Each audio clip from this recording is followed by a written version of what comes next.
Para sa buwan ng Setyembre, ito yung ating mga inaasahang track ng mga posibleng bagyong mamuo or pumasok ng ating PAR. So for September, 2 hanggang 4 na bagyo or tropical cyclones ang ating inaasahan. So makikita natin dito sa image na ito yung mga usual track sa tinatahak ng bagyo for this month base sa ating climatology. Itong unang track ay isang recurving track. So posibleng mamuo yung bagyo na ito sa northeast or dito sa eastern boundary ng ating PAR. Patuloy itong gagalaw generally westward and then magre-recurve northward. So, ang tinatawag natin or ang tawag natin para sa mga track ng bagyo na ito ay recurving. So, mananatiling malayo yung mga bagyong ito sa ating bansa at patungo yung track dito sa northern boundary ng ating PAR or northeastern boundary ng ating PAR towards sa area ng Japan. So, yung mga bagyong ganito yung track, inaasahan natin na maliit yung chance na magkaroon ng direktang epekto sa ating bansa at less likely rin ito na palalakasin o paiiralin yung ating southwest monsoon o yung hanging habagat. Ito naman pangalawang track natin ay isa ring recurving track. So, posibleng mamuo sa silangang boundary ng ating PAR.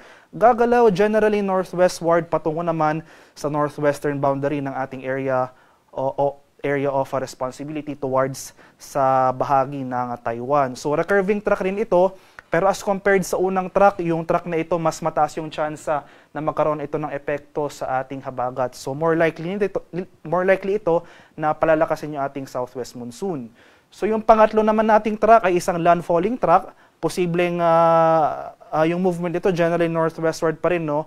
Pero posible itong maglandfall over extreme northern Luzon area towards the area of Hong Kong or mainland China.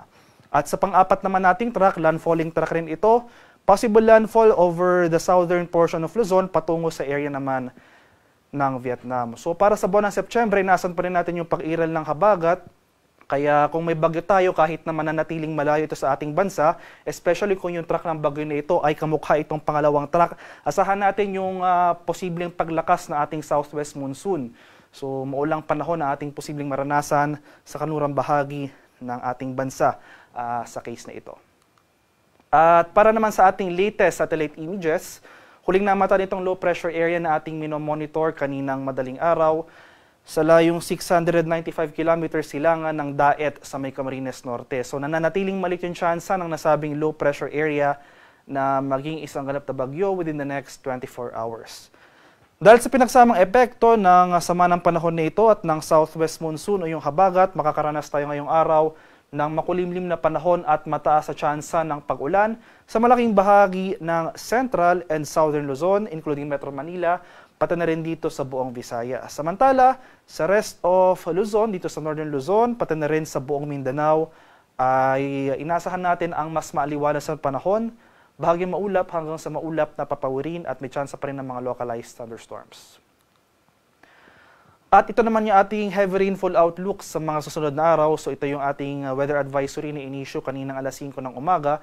Dahil sa epekto ng low pressure area, saan pa rin natin yung 50 to 100 millimeters na pag-ulan na posibleng maranasan dito sa silangang bahagi ng Southern Luzon. So sa mga lalawigan ng Quezon at Camarines provinces, asahan natin yung mga pag-ulan na dulot ng low pressure area. Dahil naman sa habagat, itong kanlurang bahagi ng Mimaropa at Western Visayas, makakaranas rin ng significant rainfall. So dito sa area ng Palawan, Occidental Mindoro at Antique, asahan natin yung 50 to 100 millimeters na pag-ulan. Pagsapit naman bukas, mababawasan na yung mga malalakas sa pag-ulan na dulot ng low pressure area dito sa eastern section ng Southern Luzon. Mababawasan na rin yung mga pag-ulan na dulot ng habagat sa areas ng Mimaropa at Western Visayas. So starting tomorrow, itong lalawigan na lamang na Occidental Mindoro ang posibleng makaranas ng 50 to 100 millimeters na mga pag-ulan. Kaya sa mga nabagit na lugar, today until tomorrow, patuloy po tayong maging handa sa mga banta ng localized floodings, especially sa mga urbanized areas o yung mga low-lying areas at yung mga lugar na malapit sa mga ilog o dalampasigan. Posible rin yung mga landslide o yung mga pagguho ng lupa sa mga bulubunduking lugar at yung mga highly susceptible areas.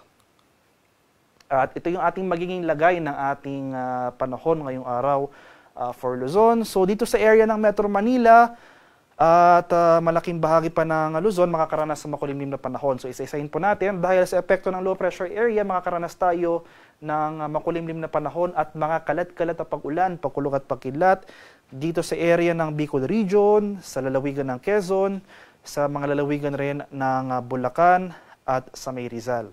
Samantala sa nalalabing bahagi ng Central Luzon, including Metro Manila, nalalabing bahagi ng Calabarzon at buong Mimaropa, makakaranas rin tayo ng makulimlim na panahon. Dulot naman yan ng southwest monsoon o yung hanging habagat. So makikita natin, no, silangang bahagi ng Luzon, makakaranas ng mga pag-ulan dulot ng low pressure area. Samantala itong western sections ng Luzon makakaranas naman ng mga pag-ulan na dulot ng habagat.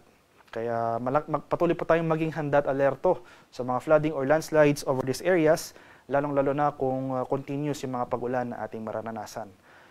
Sa nalalabing bahagi naman ng Luzon, so for northern Luzon and the rest of central Luzon, or for most of northern Luzon, so Ilocos Region, Cordillera at Cagayan Valley ay fair weather ang ating inaasahan ngayong araw, bagyang maulap hanggang sa maulap na papawirin at may tsansa pa rin ng mga biglaan at panandaliang pag-ulan na dulot ng thunderstorms. Sa areas ng Palawan, Visayas, pati na sa Mindanao, magpapatuloy nga yung mga pag-ulan na dulot ng habagat dito sa buong Palawan at buong Visayas. Samantala, sa nalalabing bahagi ng mga areas na ito, so sa buong Mindanao, ay generally fair rin ang ating inaasahang panahon. So, maaliwala, simula umaga to tanghali, pero maghanda pa rin tayo sa mga pag-ulan na dulot ng thunderstorm, especially sa hapon hanggang sa gabi. So, mapapansin po natin, no, mababawasan yung mga pag-ulan na dulot ng habagat dito sa northern portion ng Mindanao. So, umiiral pa rin yung habagat over these areas, dito sa Zamboanga Peninsula, Northern Mindanao at Caraga, pero as compared to kahapon, mababawasan na yung mga sustained na mga pag-ulan. Pero maghanda pa rin tayo sa mga banta ng flooding or landslides. At sa kalagayan naman nating karagatan, walang gale warning na nakataas at banayad hanggang sa katamtamang pag-alon ang mararanasan sa malaking bahagi ng ating bansa. Para naman sa ating 4-day weather outlook, so ito yung mga inaasahan nating panahon sa mga susunod na araw. So muli itong low pressure area na ating minomonitor, malit yung tsansang maging bagyo within the next 24 hours. Yung paggalaw nito ay generally northwestward or pahilagang kanluran patungo dito sa karagatan sa silangang bahagi ng Central Luzon.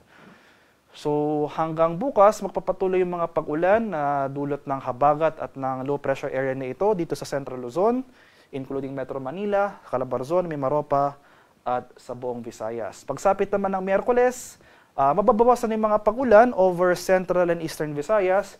Magsisimula na yung mga pag-ulan over Northern Luzon. So, for Wednesday or sa araw ng Miyerkules, asahan natin yung maulang panahon over Ilocos Region, Cordillera, Central Luzon, including Metro Manila, sa area ng Calabarzon, Mimaropa, Western Visayas at Negros Island Region.